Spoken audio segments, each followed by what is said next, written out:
Oi, pessoal. O meu convidado de hoje é o ator Giuseppe Oristani. Em quase 50 anos de carreira, Giuseppe emprestou seu talento a muitos papéis no teatro, na televisão e no cinema. Ele foi professor, imigrante, psicanalista, político, detetive, fez personagens bíblicos, uma vasta coleção de tipos que falaremos a partir de agora. Giuseppe, seja muito bem-vindo. Muito obrigado pelo convite, é um prazer falar com você e com todo mundo que está nos assistindo. Muitíssimo obrigado pela sua gentileza. Giuseppe, quando você abandonou o seu emprego naquela fábrica de botas aos 14 anos para viver o Pedrinho na montagem do Sítio do Pica-Pau Amarelo, parando para pensar agora, hoje, você consegue descrever a emoção ou o sentimento que você teve? Eu não estreiei nem no teatro. Eu estreiei para umas crianças do setor de ortopedia do Hospital das Clínicas, dentro do Hospital das Clínicas. Quem nos assistia na primeira vez que eu fiz teatro na vida foram umas crianças engessadas, de perna engessada, de braço engessado, todo mundo assistindo numa sala do Hospital das Clínicas, e conforme ia chegando a hora de eu entrar, eu fiquei completamente apavorado e falei para o cara que fazia o Rabicó, que já era um homem feito, eu falei para ele, eu não lembro de nada, eu não sei nada do que eu vou fazer, eu sei que eu tenho que entrar daqui a pouco, mas eu não lembro de nada. E ele falou para mim assim, fica calmo, na hora que começar, na hora que você entrar, você vai lembrar. E foi exatamente isso que aconteceu. Eu entrei, eu fiz, e quando essa mulher me chamou para fazer o teste, o Pedrinho do Sítio do Pica-Pau Amarelo, no teatro, eu já tinha lido todo Monteiro Lobato com 13 anos. Então, aquelas histórias, para mim, eu sabia de cor e salteado. Então, eu fui muito bem no teste. E a mulher me ofereceu a mesma grana que eu ganhava no trabalho para fazer o teatro. Eu simplesmente fui, porque eu achei mais legal. Mas eu não tinha esse sonho. Essa consciência da profissão eu fui ganhando com os anos, entendeu? Giuseppe, vamos dar um salto no tempo e vamos para 2005. Você fez A Maracutaia, adaptação de Miguel Falabella de A Mandrágora, de Maquiavel. É uma peça que fala dos limites éticos dos homens. Se ela fosse remontada hoje, seja online ou presencial, você acredita que ela teria novamente êxito? É bem provável que sim. Isso é porque ela foi montada no momento perfeito, na situação perfeita e com um elenco espetacular. Então, era a direção do Falabella, porque A Mandrágora é um texto de 1503, que o Miguel Falabella adaptou e mudou o nome de A Mandrágora para A Maracutaia. Tirou a peça de Florença em 1503 e colocou ela em Brasília de 2005, com tudo o que a gente vivia naquele período. Então, a peça foi um sucesso estrondoso.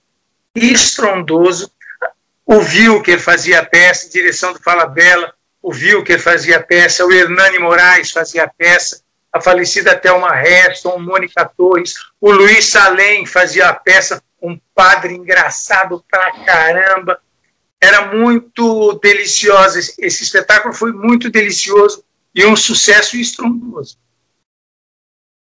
Aí nós vamos para Doidas e Santas, peça que ficou quase 10 anos em cartaz, que você fez com a Cissa Guimarães e a Josi Antelo. É uma peça baseada no livro homônimo da escritora Marta Medeiros e foi um texto adaptado de Regiana Antonini.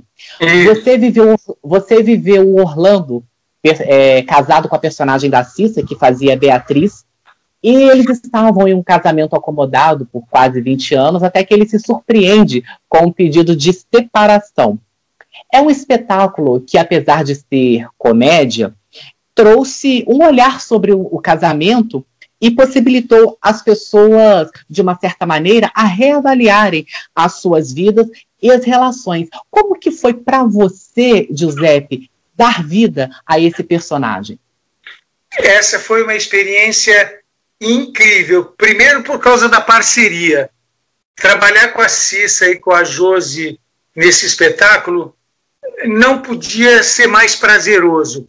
Duas companheiras incríveis, a Cissa é espetacular, e o texto, ele fala de tudo isso que você falou de uma maneira tão interessante, porque é exatamente isso que você falou. É uma comédia, o público rola de rir, mas ao mesmo tempo, às vezes, o público chora, se emociona, fica... porque todo mundo se enxerga no espetáculo. Todas as questões que o espetáculo mostra de uma convivência de um casal, todo mundo já passou de uma maneira ou de outra por situações parecidas com aquelas. Então, a gente via os casais falando na peça, está vendo lá, você é lá, está vendo você é lá.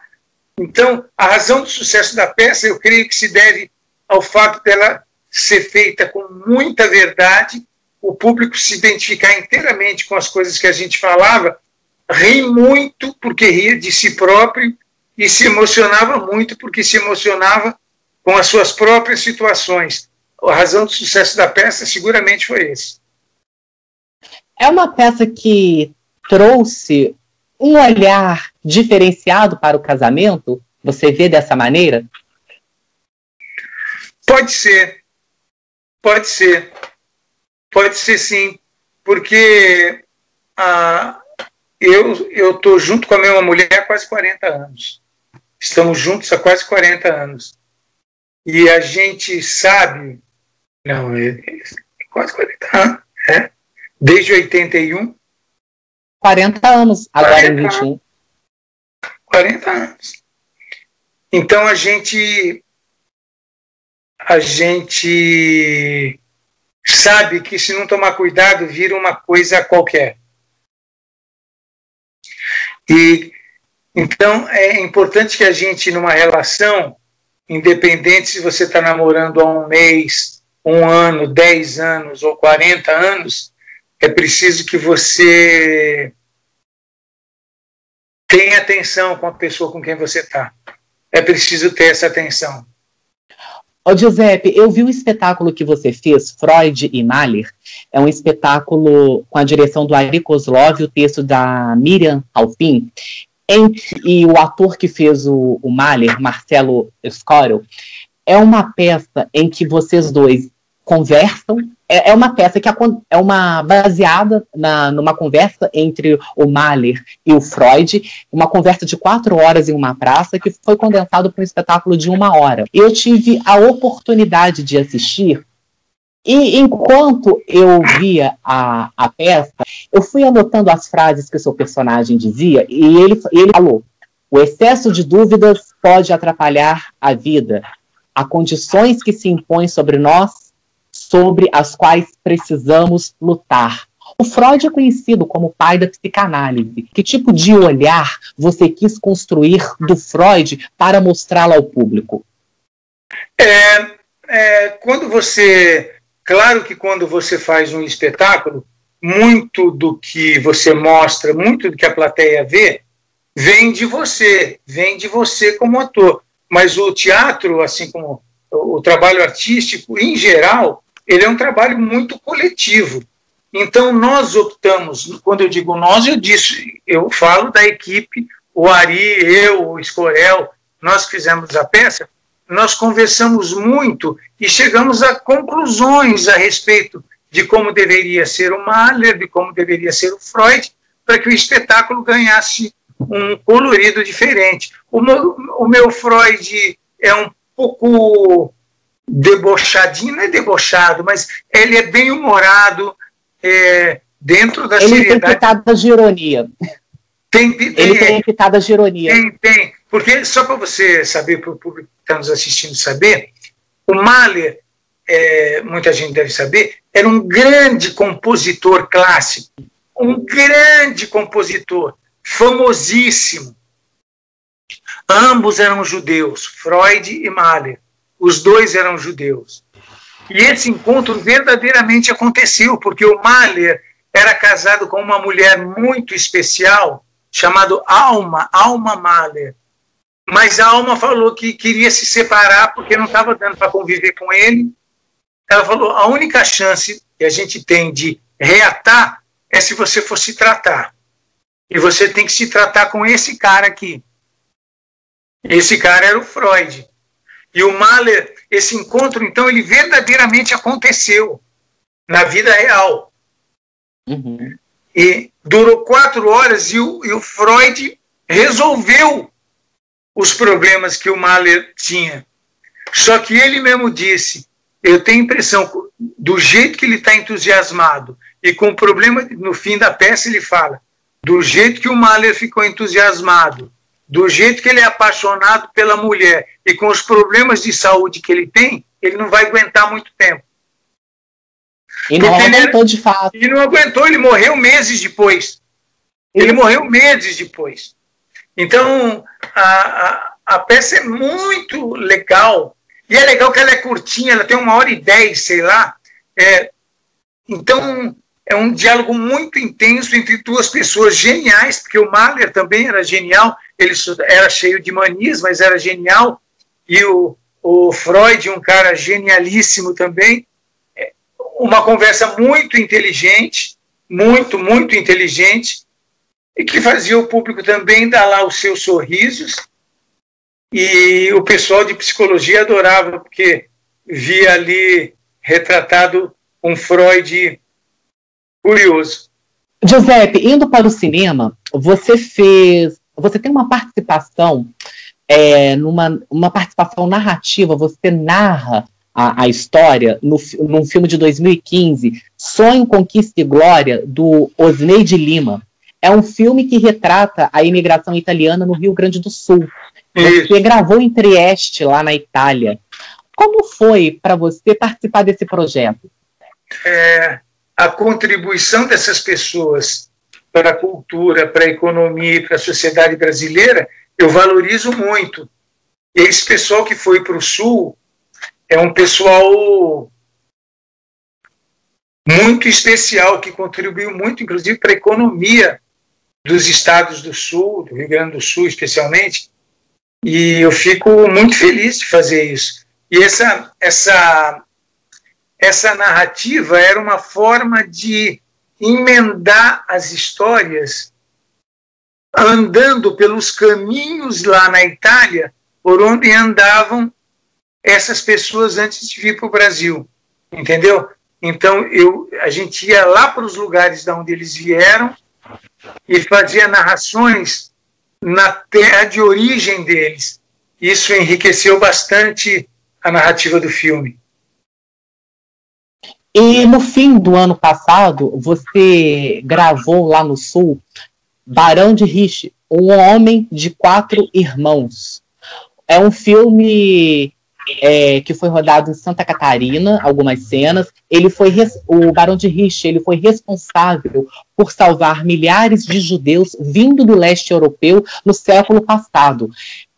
As gravações já foram finalizadas? O que o público pode esperar desse longa? E se há alguma previsão de estreia? Não, ainda não há, não, porque o pessoal lá do Sul está lutando com todas as forças para conseguir terminar o filme.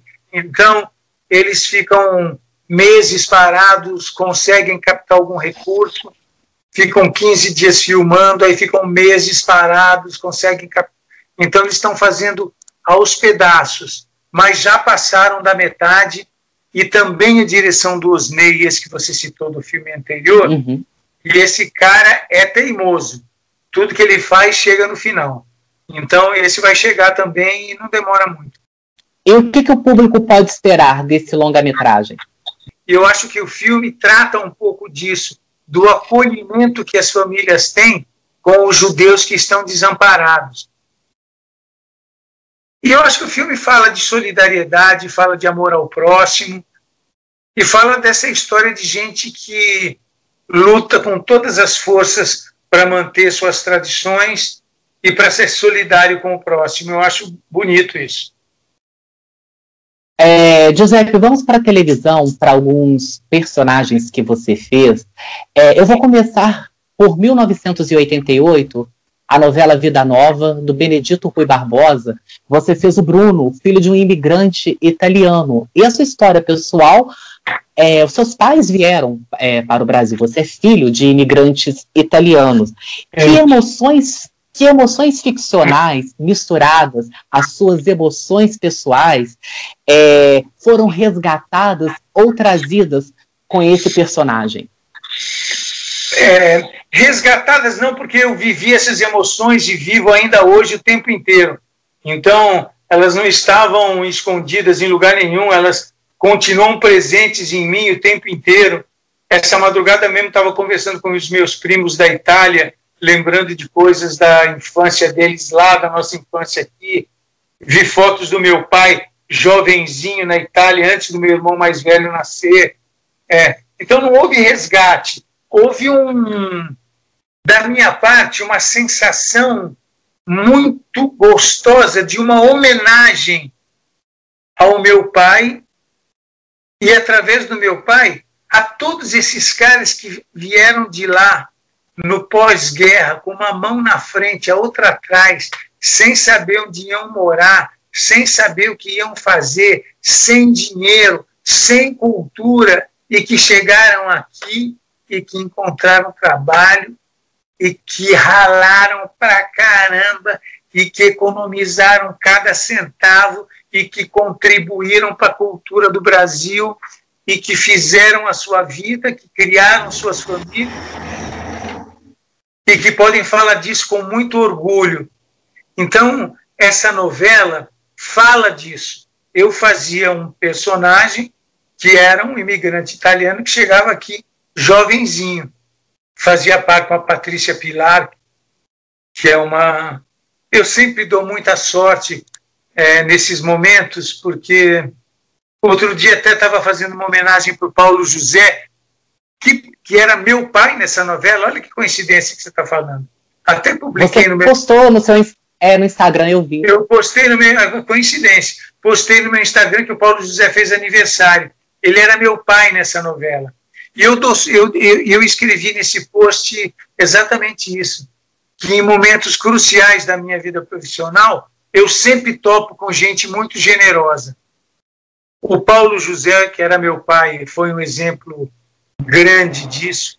Patrícia Pilar, que fazia a minha parceira, foi outro exemplo grandioso disso. Então, eu sempre fui um cara que tive muita sorte com os parceiros que não posso nem dizer que eu escolhi, porque a gente não escolhe, não é a gente que escala, né? A gente não se escolhe nem a si próprio. Mas eu sempre dei sorte de ter parceiros legais. Ô, Giuseppe, você fez dois professores, são personagens que eu gosto muito, eu tenho uma lembrança afetiva. Eu até te falei nos bastidores que em 1996, quando você fez Colégio Brasil no SBT, eu chegava do colégio, emendava com o finalzinho do Passo Repassa e assistia Colégio Brasil. Você teve uma dobradinha muito boa com a Maria Padilha, que era seu par romântico na novela, e tomara que o SBT algum dia reprise essa trama. E depois você fez o Afonso de Malhação Múltipla Escolha. Foram dois personagens de grande sucesso, personagens de um forte apelo popular diante dos adolescentes, diante do público. Como você buscou compor esses dois professores? Que referências você utilizou? Como que você quis montar esses personagens para o público? Eu tenho um pouco esse tom professoral de maneira inevitável, porque eu tenho filhos. E naquela época, os meus filhos eram pequenos. Então, eu lidava com eles de uma maneira... Pai é um tanto professor também, né? Então, eu tinha uma intimidade com o ambiente da juventude bastante grande, sempre tive. Sempre gostei de trabalhar com gente mais jovem, sempre me senti muito à vontade nesse contexto. Então, não foi muito complicado. E porque também, mais uma vez, estive cercado de gente muito legal. Então, as pessoas que escreviam eram muito legais, os diretores eram muito legais, a Gisele Tigre, minha parceira, era muito legal, os meninos que faziam meus filhos são meus amigos até hoje. Quer dizer, a gente tinha ali uma turma, e como eu era o mais experiente e era o mais velho de todos eles ali, eu sinto que cabia a mim dar o tom do que deveria ser aquilo. Então, se eu fosse um cara mais sisudo, provavelmente o ambiente resultaria numa coisa mais contida. Eu procurei fazer um professor mais aberto e conviver com eles nos bastidores de uma maneira também muito mais relaxada. O trabalho feito de maneira coletiva e feito com generosidade, ele sempre nos apresenta melhores resultados. Ô Giuseppe, Os 10 Mandamentos, novela da Record TV, enorme sucesso em 2015, e que até hoje faz sucesso no mundo afora, você que participou dessa trama, analisando hoje, 5 anos, 6 anos depois que a novela foi exibida de maneira inédita, o que você atribui ao sucesso desse folhetim? Primeiro porque é uma história clássica, né? É uma das histórias mais importantes do livro mais importante, mais lido e mais editado no mundo há muito tempo, que é a Bíblia. É uma história muito interessante, ela tem todos os dados de suspense, de emoção e de conflitos que uma novela precisa ter. Ela foi acrescida de dados de romance muito interessantes. Então, ela tinha todos os ingredientes para fazer sucesso. Fora isso, eu acho que com Os 10 Mandamentos, a Record atingiu a excelência na produção dessas novelas. Eu acho que o conjunto da produção, iluminação, texto, atuação, por que não, direção, e todos os componentes técnicos fizeram que essa história, que já era boa como folhetim, se transformasse num sucesso espetacular que pegou o público de surpresa, porque ela foi fazendo sucesso devagar, ela foi crescendo dia a dia, e ganhou da Globo. Então, quer dizer, e foi vendida para o mundo inteiro e passa ainda hoje pelo mundo. E eu acho que uma das razões do sucesso dessa novela foi essa. A Record atingiu um grau de excelência na produção desse tipo de novela que ela manteve nas que vieram depois. Giuseppe, para a gente encerrar, o seu personagem mais recente em telenovela é o Gomer, da novela Gênesis, também da Record TV. O que esse personagem exigiu do Giuseppe Oristano como ator? O Gomer fez parte da terceira história de Gênesis, que é a Torre de Babel. Gomer era um líder da comunidade, um chefe caçador. Então nós tivemos muitas aulas de lança, de espada, de faca, de correr no meio do mato, de se jogar, de brigar, de lutar, para estar preparado para fazer essas coisas. foi um personagem que também defendia que a Torre de Babel não devia ser construída, porque ele supunha tudo o que ia acontecer como de fato aconteceu. E eu estava até conversando com o meu diretor lá na Record esses dias, dizendo que eu adorei fazer, mas que foi muito curto, porque foi uma história de 5 ou 6 capítulos, ou 7 talvez. Todas essas experiências profissionais, para mim, me acrescentam de uma maneira ou de outra. Essa foi nem tanto pela história, mas pelas dificuldades técnicas que nós tivemos quando nós retomamos, já com a pandemia instalada, e a quantidade de teste, a quantidade de máscara, a quantidade de álcool, todo mundo separado, sem poder se encostar, as mesas divididas com... A gente não podia chegar perto de ninguém.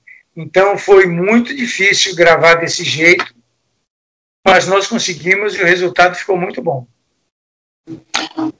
Giuseppe, eu quero muito agradecer a sua gentileza, a sua presença aqui no meu canal. Muito obrigado. Eu que agradeço a você, estou sempre à disposição. Um beijo e um abraço para todo mundo que esteve com a gente até agora, teve paciência para ouvir esse monte de coisa. Estamos juntos por aí. Maravilha. A você de casa que assistiu essa entrevista, aquele agradecimento sempre muito especial. Se você gostou, dê o seu joinha e, por favor, inscreva-se no canal. Semana que vem, se Deus quiser, estaremos com outra entrevista. Um abraço e até lá!